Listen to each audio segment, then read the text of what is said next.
Dr. Anna Kingsford, an outstanding English theosophist of the 1880s, was said to be clairvoyant from the time she could speak. She herself felt that she came from the fairy realm and was given permission to be born as a human being so as to carry out her destiny. At the tender age of 13, Anna wrote the book Beatrice, a tale of the early Christians. Her early wisdom can be seen in the following excerpt. How foolish are they who seek to promote their own comfort by making it their sole study. They lose the very object of their desires and invariably render themselves restless and unhappy. While maintaining her spiritual and vegetarian interests, Anna Kingsford became a doctor. Not only was she one of the first female medical doctors in England, she graduated from medical school without experimenting on any animals. The subject of her medical degree thesis was Vegetarianism and Ethics. This led Dr. Kingsford to the writing and publishing of a well-received book, The Perfect Way in Diet. Dr. Kingsford continued with her inner spiritual and mystical experiences, which she documented in several books in collaboration with longtime friend Edward Maitland. She also became known as an outspoken animal and women's rights activist.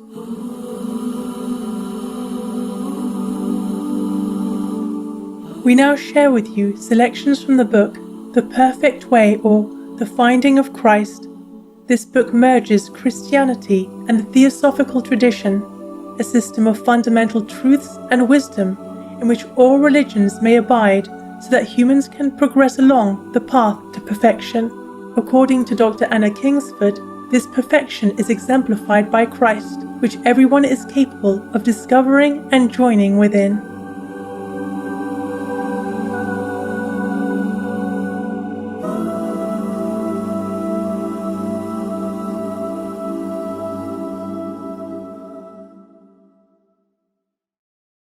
The second lecture, The Soul and the Substance of Existence, Part 2 and 3. The outer envelope of the macrocosm and the microcosm alike, the earth or body, is thus in reality not elemental at all, but is a compound of the other three elements. Its fertility is due to the water, and its transmutatory or chemical power to the fire. The water corresponds to the soul, the best principle of Pindar, while fire is to the body what spirit is to the soul. As the soul is without divinity and life until vivified by the spirit, so the body, earth or matter, is without physical life in the absence of fire. No matter is really dead matter, for the fire element is in all matter, but matter would be dead, would cease, that is, to exist as matter, if motion was suspended, which is, if there were no fire.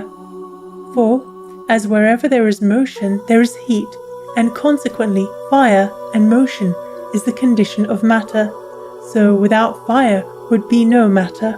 In other words, matter is a mode of life.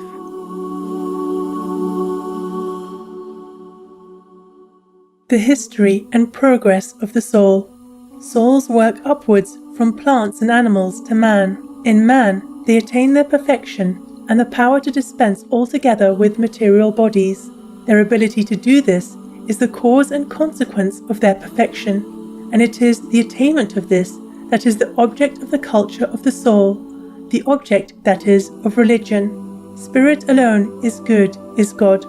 Matter is that whereby spirit is limited, and is, therein, the cause of evil, for evil is the limitation of good. Wherefore to escape from matter and its limitations, and return to the condition of spirit, is to be superior to the liability to evil.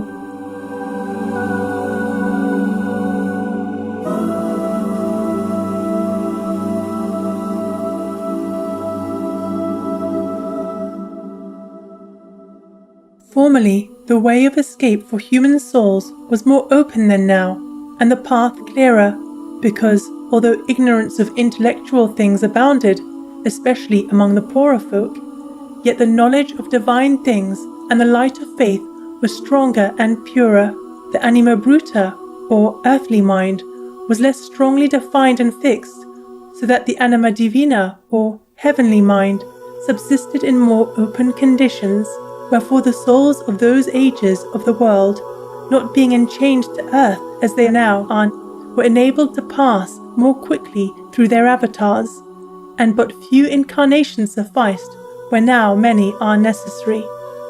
For in these days the mind's ignorance is weighted by materialism instead of being lighted by faith, and the soul is sunk to earth by love of the body, by atheism, and by excessive care for the things of sense.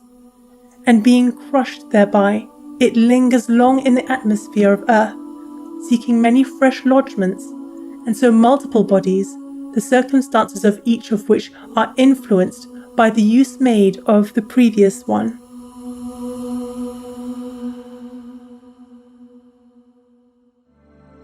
For every man makes his own fate, and nothing is truer than that character is destiny.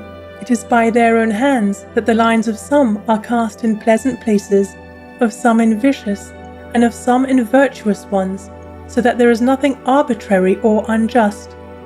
But in what manner soever a soul conducts itself in one incarnation, by that conduct, by that order of thought and habit, it builds for itself its destiny in a future incarnation. For the soul is enchained by these prenatal influences, which irresistibly force it into a new nativity at the time of such conjunction of planets and signs as oblige it into certain courses and incline it strongly thereto. But if the soul oppose itself to these influences and adopt some other course, as it well may, to its own real advantage, it brings itself under a curse for such period as the planets and ruling signs of that incarnation have power. But though this means misfortune in a worldly sense, it is true fortune for the soul in a spiritual sense. For the soul is therein striving to atone and make restitution for the evil done in its own past, and thus striving, it advances towards higher and happier conditions. Wherefore man is, strictly, his own creator, in that he makes himself and his conditions according to the tendencies he encourages. The process of such reformation, however, may be a long one, for tendencies encouraged for ages cannot be cured in a single lifetime, but may require ages for their cure. And herein is a reflection to make us as patient towards the faults of others as we ought to be impatient of our own faults.